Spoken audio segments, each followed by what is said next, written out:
the inside of the craft. What was that like? I've got some drawings of it, but what I saw or what I experienced in my mind was not all pleasant. Hmm. And these were the one that was messing with me was a very tall one that was doing the, one thing to me. Whereas in regression number 2, I found out that Michael was laying opposite to me, and there was one of the short ones or small ones between us both.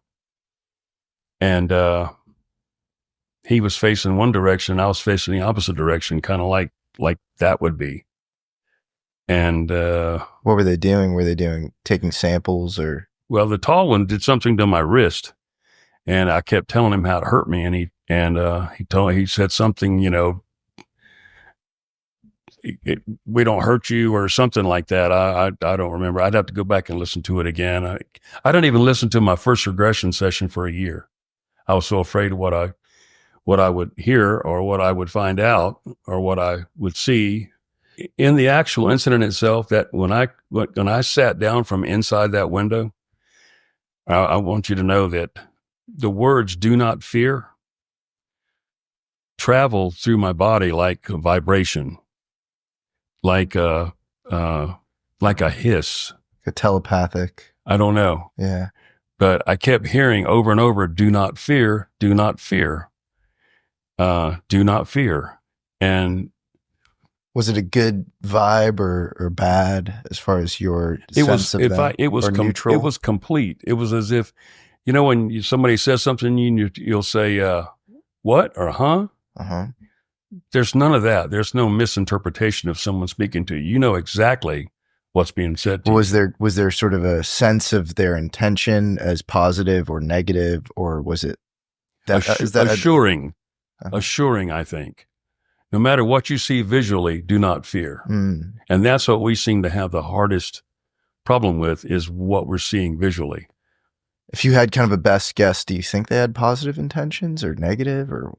I think they had positive. What do you think? But they fulfill their mission, whatever that mission is, whether it's to obtain DNA material or what have you, or some kind of a programming, or I don't know, whatever they want to do, they're going to do. Outside of like the obvious, which is you experienced this kind of crazy paranormal disruption in your life, was this an inflection point, or did it change your life in a dramatic way afterwards? Oh, it did. How so? I had to find out everything about archaeology and pyramids. And so that was just something that it almost felt like it was installed inside of you or downloaded. Yes. And why? Still today. Why do you think you became so interested in that? I have no idea. Do you know that the Air Force paid for this movie called Stargate? Have you ever seen this movie, Stargate? Absolutely. So, there's a Stargate in the pyramid. It's sort of this portal, this like time travel machine. Do you think that might be related to, why you're so interested in pyramids? I think they were power generators, and whatever they generated power to was worldwide. And I think it was at a time in which we have been completely blacked out from. Have you heard of Christopher Dunn? I have.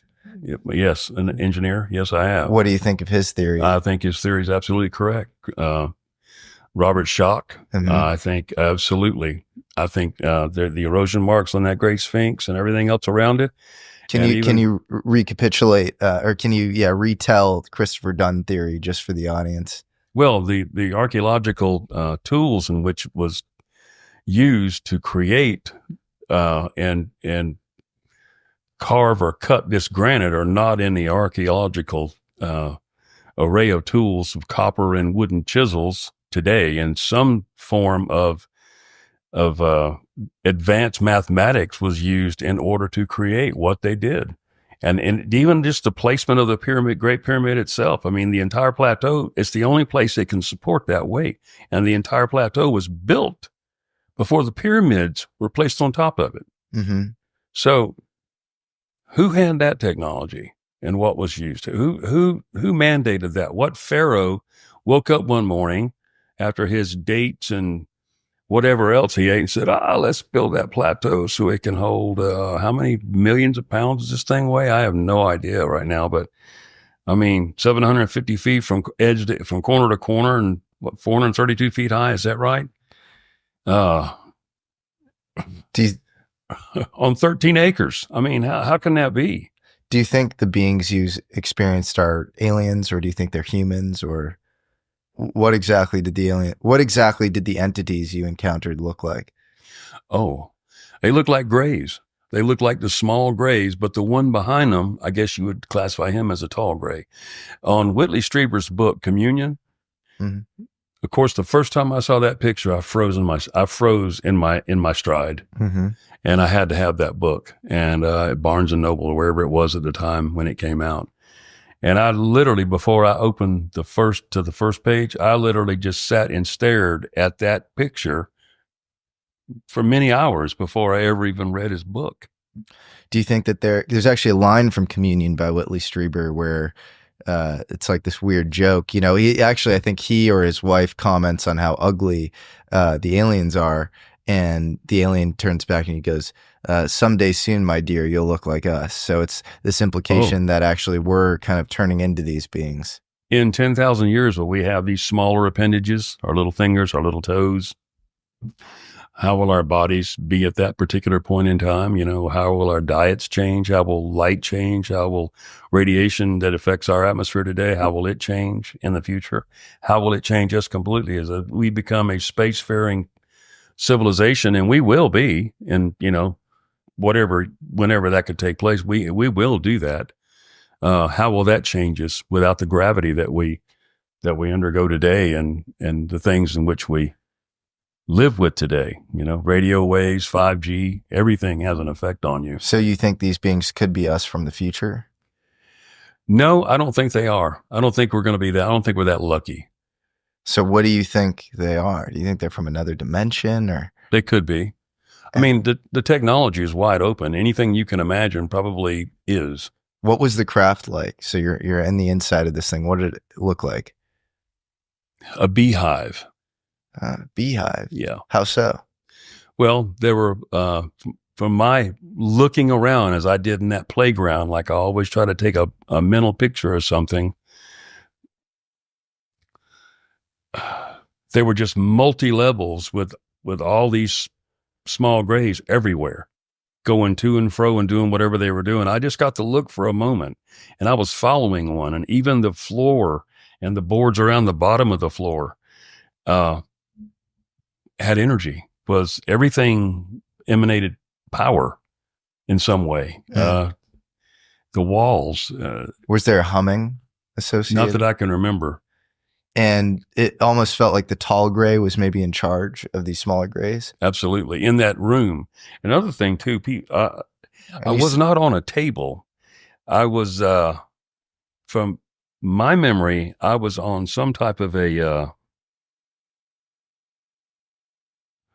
I was like wrapped in a triangular kind of beam or something that was body length, about 4 foot in the air, and as like a strange light would, not a strange light.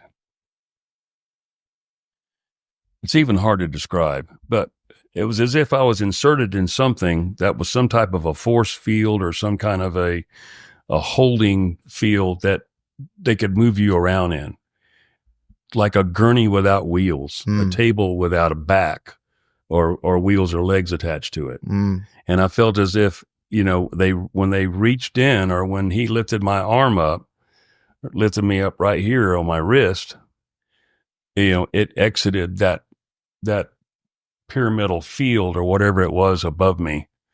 And it was in his atmosphere at that time.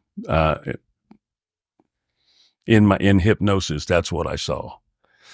The other thing was, this is most interesting. I'm taken to a room when I first get there. I'm taken into this room, if you can call it a room. Everything's generated. Everything's there's power on every wall, every nook and cranny. There were no buttons or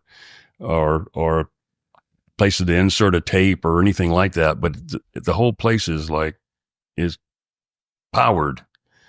And there were all these old things like a sewing machine table with a Singer sewing machine on it. Those old 50s style lamps that went from the floor to the ceiling and had bulbs sticking off of them like that.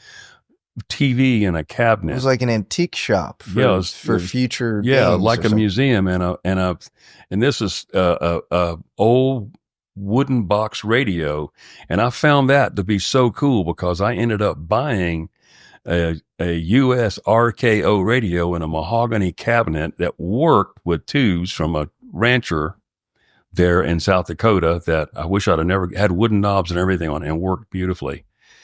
And from when I saw that, I had to have one of these damn radios. I don't know why.